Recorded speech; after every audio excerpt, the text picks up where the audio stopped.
আসসালামু আলাইকুম। আশা করি সবাই ভালো আছেন। আমি আপনাদের সাথে শেয়ার করার জন্য আজকে চলে আসলাম নতুন একটা রেসিপি নিয়ে, সেটা হচ্ছে রসমালাই। রসমালাই আমার ভীষণই পছন্দ। তো রসমালাই তৈরি করার জন্য নিজের হাতে তৈরি করা এখানে আমি খাঁটি গরুর দুধের ঘি নিয়ে নিচ্ছি, আর নিয়ে নিচ্ছি দেশি মুরগির নিজের ডিম পাড়া মুরগির একটি ডিম ভালো করে ফেটিয়ে নেব। আপনারা যদি ফ্রিজ থেকে ডিম নিয়ে থাকেন তাহলে অবশ্যই 30 থেকে 1 ঘন্টা আগে ফ্রিজ থেকে বের করে রাখবেন এবং রুম টেম্পারেচার আসলে তারপর ফেটিয়ে নেবেন। আর রসমালাই তৈরি করার জন্য এখানে আমি নিয়ে নিচ্ছি গুঁড়ো দুধ, সেটা নিয়েছি আমি ডানুটা নিয়ে এলাম 50 গ্রাম। তো প্রথমে আমি গুঁড়ো দুধের মধ্যে অ্যাড করে দেব বেকিং পাউডার। বেকিং সোডা দিতে যাবেন না, তাহলে রসমালাইটা বেশি ফেটে যাবে। আর এখানে নিয়ে নিচ্ছি ঘি, 2 চা চামচ পরিমাণ আমি ঘি নিয়ে নেব। এটা আমার নিজের হাতে তৈরি করা ঘি, একদম খাঁটি গরুর ঘি। তারপরে ঘিটা আমি আর বেকিং পাউডার খুব ভালো করে হাত দিয়ে গুঁড়োর সাথে মিশিয়ে নেব, যাতে সব দিক ভালো করে মিশে যায়। কিছু সময় নিয়ে আস্তে আস্তে মেশাবেন।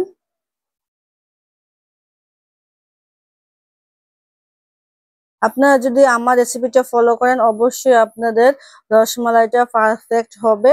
আজকে আমার রেসিপিটা আপনারা পুরোটা দেখবেন, তাহলে কিন্তু অবশ্যই পারবেন। স্কিপ করবেন না, তাহলে কিন্তু মূল্যবান কিছু বাদ পড়ে যাবে।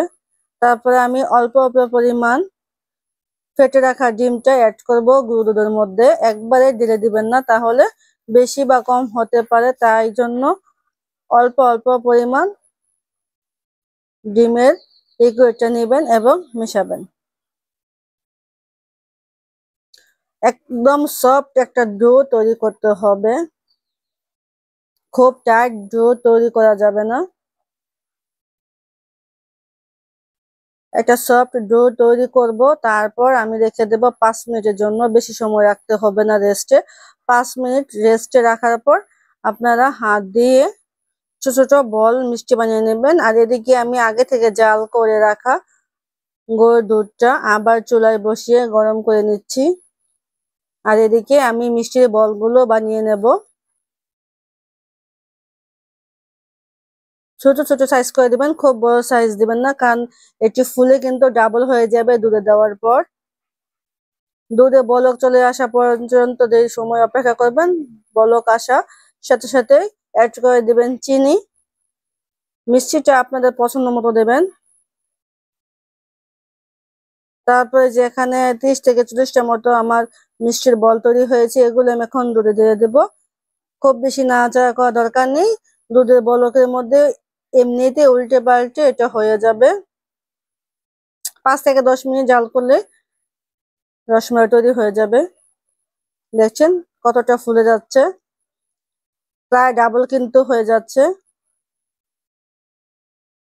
এখন রসমালাইটা তৈরি হওয়ার পর আমি রসমালাইগুলো আলাদা তুলে নেব এবং যে দুধটা থাকবে ওই দুধটা আমি আরো একটু ঘন করে নেব জাল দিয়ে।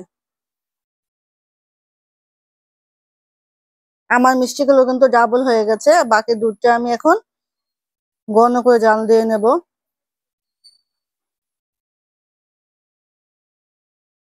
এই ঘন দুধটা এখন আমি মিষ্টির বলের উপর ঢেলে দেব। আমার রসমালাই কিন্তু পারফেক্টলি হয়ে গেছে, আপনারা দেখতে পাচ্ছেন মিষ্টির বলগুলো কত সুন্দর ডাবল হয়ে গেছে ফুলে। আমি একটা কেটে দেখাচ্ছি, ভেতরটাও কিন্তু অনেক সফট হয়েছে। পারফেক্ট যদি রসমালাইটা হয় তাহলে কিন্তু ভিতরে কোনো দলা পেকে থাকবে না, শক্ত থাকবে না, খুব সফট হবে, ভেঙে যাবে না। যে দেখুন ভিতরটা কতটা নরম এবং সফট, সব একই রকম হয়েছে। আমার রেসিপিটা আপনারা অবশ্যই যদি সম্পূর্ণ ফলো করে থাকেন, দেখে থাকেন, তাহলে এটা ফলো করে তৈরি করবেন। আপনাদের রসমালাইটা খুব